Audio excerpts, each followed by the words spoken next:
If you come across my channel, you probably have a issue with a judgment being taken out against you. Perhaps you're just surfing, you want to know more about the law, you want to know more about asset protection. Well, my friends, then this is the channel to stay in tune with. You have came to the right channel. Hello, I am J.R.Dukes, your host, and welcome to J.R.Dukes Law. Today, we're going to talk about an individual that I talked to just yesterday. He contacted me, and by the way, if you have any question or if you have any concern, if you're in a situation where you just want to bounce something off on someone, I'm your guy. Feel free to drop me an email at reachjrdukes@gmail.com, and I will personally contact you back. Generally, I'll give you a phone number. You can contact me, and we can chat a little bit and see if I can't point you in the correct way. At any rate, this particular individual that we're going to discuss today, we're going to call him John, just to protect his identity. John dropped me an email, and let me briefly read to you what he wrote me. He said, "Hi, my name is John. I live in California, and I have a large tentative settlement against me, soon to be a judgment. I have a house, I have 2 rental homes, and farm shares in another state."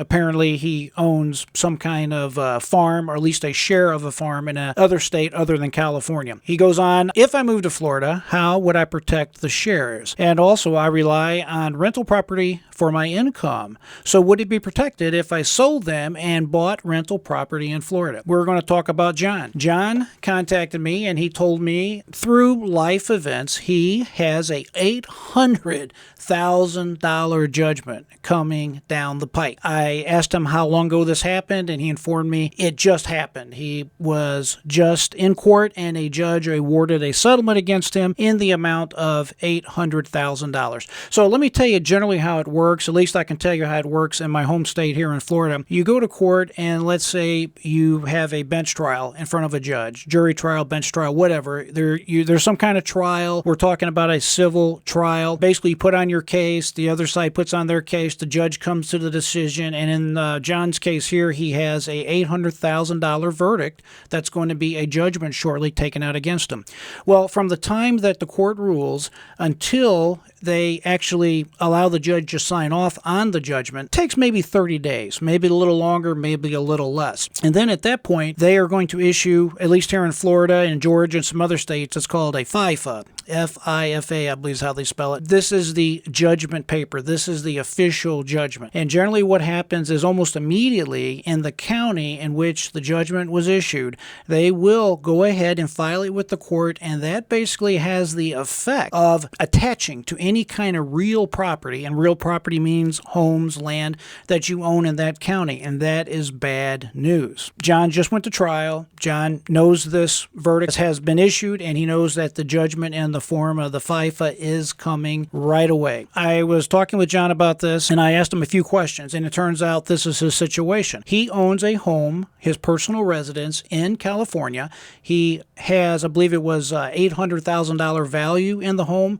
His equity in the home is approximately, well, let's just say he owes about $75,000 more on it. He told me in the state of California there is a $600,000 homestead exclusion. According to him, in the state of California, $600,000 is the homestead, and if that's the case, that should serve to protect that much equity in his home. Let's assume you have a home that's worth $800,000. Let's assume that you only owe $75,000. Furthermore, we're going to assume that you are protected. Each state gives you a list of assets, property that you're allowed to keep in the event a creditor comes after you.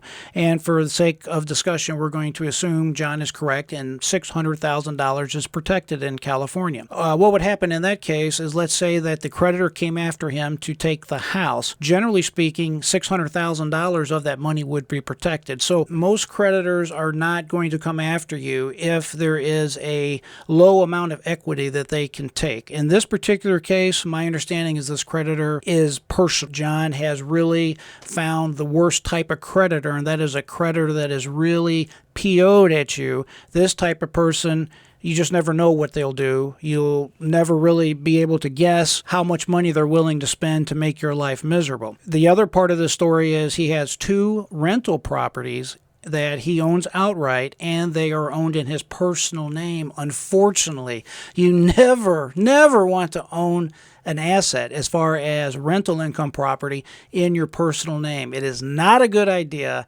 and you need to make sure you don't make that mistake like John has made, because this is the kind of thing that can happen. John tells me that he relies on this income and he needs this income from his property, and he asked me what should he do. So I told John my number one advice that I would tell John and I would tell anybody that asks me is pretty obvious, and that is you need to find a local attorney that practices asset protection in your particular jurisdiction, and then go meet that attorney. Go ahead and pay them for the consultation. Just let them know on the front end you want to borrow an hour of their time and write them a check, pay them cash, whatever.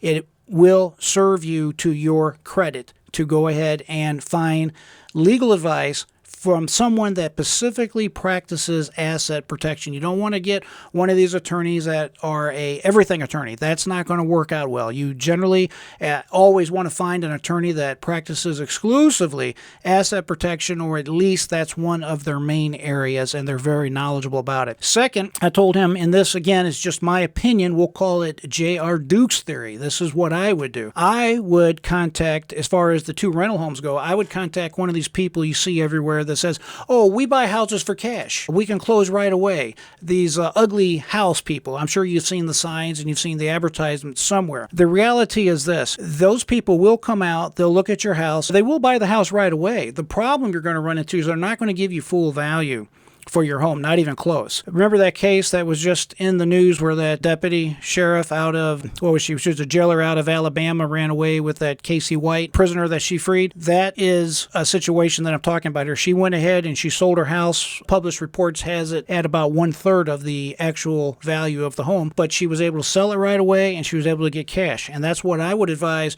John to do in this situation. John, you need to sell those homes. You need to sell them quickly. You need to sell them right away. It was clear to me that John was not happy hearing that advice because he doesn't want to take that type of beating. And I said, I don't think you're cluing in, John. John, you're about to lose everything. You're about to lose the whole basket.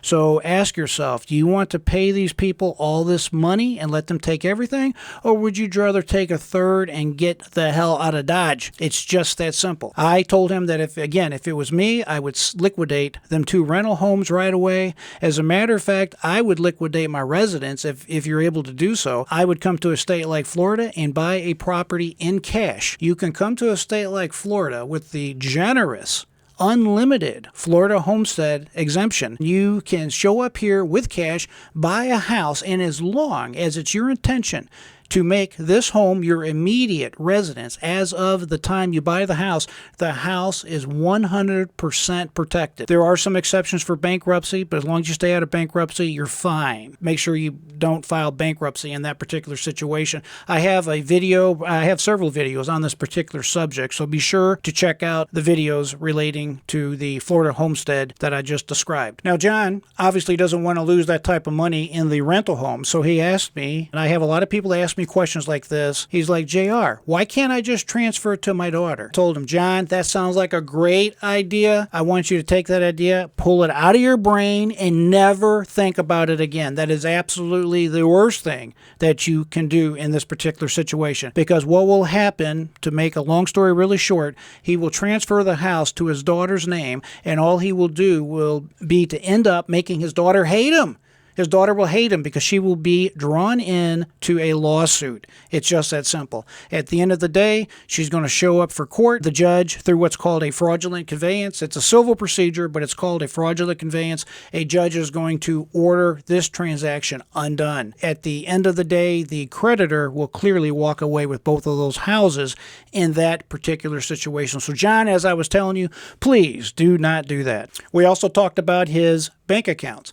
Any kind of cash or anything like this that he has in the bank, he needs to immediately get those accounts closed, get those proceeds, and get them out of state. I'll make another video of the different options you have when it comes to moving bank accounts around. If it's me, I am going to liquidate those accounts right away, today. I'm not going to take any chance that they can take that judgment, get a immediate garnishment. A lot of times what they do is a creditor will just simply hit every bank around your residence within a 10-mile radius, because it's within that 10 miles that the overwhelming vast majority of us bank, and you don't want to wake up one day and find out that your checking account is literally gone. Don't do that. So I clearly told John that you need to make this project status. You need to get on this now, and you need to make this happen. I know this is a tough situation for you to be in, my friend, but you really have no choice.